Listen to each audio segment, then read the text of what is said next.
आजच्या या एपिसोडमध्ये मी पाणी पिण्याबद्दलच्या काही गोष्टी तुम्हाला क्लिअर करण्याचा प्रयत्न करत आहे. आणि त्याचे तुम्हाला अनेक लाभ आणि अनेक फायदे होणार आहेत तुमच्या दैनंदिन जीवनामध्ये. जर तुम्ही फक्त काही गोष्टींमध्ये करेक्शन आणि त्या गोष्टी जर का फॉलो केल्या, तर तुम्हाला नक्कीच एक पॉझिटिव्ह ऊर्जा मिळण्यासाठी मदत होणार आहे. तर नक्की बघा शेवटपर्यंत हा व्हिडिओ. आपल्याला नेहमी सवय असते, की आपण पाणी मागतो दुसऱ्यांना, घरातल्या व्यक्तींना, इतर व्यक्तींना. जेव्हा आपण थकलेलो असतो किंवा बाहेरून आलेलो असतो किंवा कदाचित आपण घरामध्येच आपण काम करत असतो आणि एका ठिकाणी बसलेलो असतो, तेव्हा आपण आपल्या मुलांना, शक्यतो आपण बऱ्याच वेळा आपल्या मुलांना पाणी मागतो किंवा आजूबाजूला आपल्याला दिसणाऱ्या व्यक्ती ज्या फिरत आहेत घरामध्ये, इकडून तिकडे जात आहेत, त्यांना आपण म्हणतो, "ए, मला जरा पाणी दे ना ग्लासभर." आपण असं म्हणतो. पण आपल्याला माहिती नसतं त्या व्यक्तीच्या मनामध्ये त्यावेळी कुठल्या भावना सुरू आहेत. बरोबर आहे? आणि आपल्या भावना आणि आपले विचारच ऊर्जा निर्माण करतात. बरोबर आहे? भलेही त्या व्यक्तीने तुम्हाला जर का पाणी आणून दिलं आणि त्यांचे विचार जर पॉझिटिव्ह असतील, भावना पॉझिटिव्ह असतील, तर अतिउत्तम.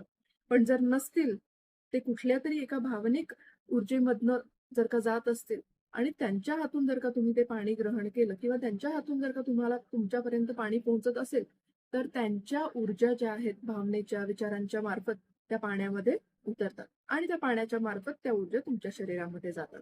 आणि मग काय ते पाणीच तुम्हाला मार्गदर्शन आणि दिशा दाखवत असतं. कारण की आपल्या शरीरामध्ये 70% पाणी असतं आणि ते 70% पाणी आपल्या शरीरामध्ये कायमस्वरूपी असतं. त्यामुळे पाण्यातली ऊर्जा आपल्या शरीरामध्ये जास्तीत जास्त प्रमाणात राहते. कारण सायन्सनी पण आता प्रूव्ह केलेलं आहे, की पाण्यामध्ये H2O या फॉर्म्युलाच्या व्यतिरिक्त मॉलिक्युलर स्ट्रक्चर असतं, जे की मेमरी होल्ड करतं. आणि ती मेमरी कशाची होल्ड करतं? आजूबाजूच्या वातावरणातली किंवा लोकांच्या मनातले जे विचार आहेत, भावना आहेत, त्याच्या मार्फत ती ऊर्जा त्या पाण्यामध्ये ॲब्झॉर्ब होत असते. आणि ती ऊर्जा जर का त्या एखाद्या व्यक्तीने ग्रहण केली, तर त्याच्या शरीरामध्ये सुद्धा ती सूक्ष्म स्वरूपामध्ये ती ऊर्जा निवास करते, वास करते आणि तुम्हाला ती गाईड करत राहते. मग तुम्हाला जर का त्या व्यक्तीच्या भावना पॉझिटिव्ह असतील, तर तुम्हाला पॉझिटिव्ह फील होतं. पण जर का त्या व्यक्तीच्या भावना निगेटिव्ह असतील, विचार निगेटिव्ह असतील, तर मग तुम्हाला इरिटेशन, फ्रस्ट्रेशन किंवा अननेसेसरीली निगेटिव्ह तुम्हाला वाटायला लागतं.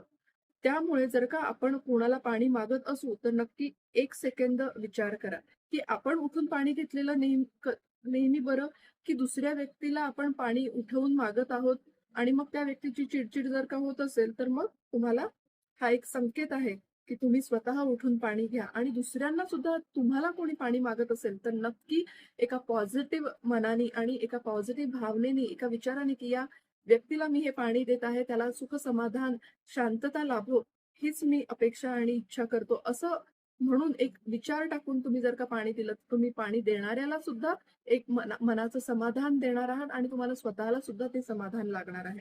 बरं ठीक आहे, इन केस तुम्ही आता जर का एखाद्या व्यक्तीला पाणी मागितलंच, ठीक आहे, आपण हॉटेलमध्ये जातो, वेटर पाणी आणून देतो. मग त्या स्थितीमध्ये आपण काय करू शकतो? तर जेव्हा पण पाणी तुमच्या समोर येणार आहे, तुम्हाला कोणीही पाणी देणार असेल, तरी सुद्धा तुम्ही हे पाणी तुमच्या समोर आल्यानंतर त्याला 1 ते 5 सेकंद वेळ द्यायचा आहे आणि मनामध्ये एक अफर्मेशन म्हणायचं आहे, एक विचार आणायचा आहे, एक भावना आणायची आहे, की मी हे पाणी पीत आहे. हे पाणी मला शांतता, समाधान देणारं असू दे.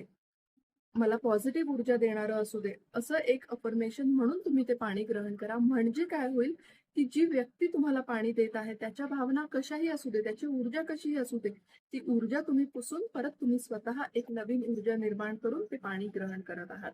बरोबर? आणि पाण्याच्या माध्यमातून तुम्ही स्वतःला पॉझिटिव्ह ठेवू शकता. हे सायन्सने सुद्धा प्रूव्ह केलेलं आहे. तर नक्की करून बघा. छोटे उपाय आहेत, पण आयुष्यामध्ये मोठे बदल घडवून आणतात. आणि तुम्हाला ही जी मी आज सांगितलेली रेमेडी आहे, ती केल्यावर कशा प्रकारचे रिझल्ट्स मिळतात. अगदी 21 दिवस करून बघा आणि बघा किती छान सकारात्मक बदल तुमच्या लाईफमध्ये घडून येतील. आजसाठी एवढंच. परत भेटूयात पुढच्या व्हिडिओमध्ये. Thank you.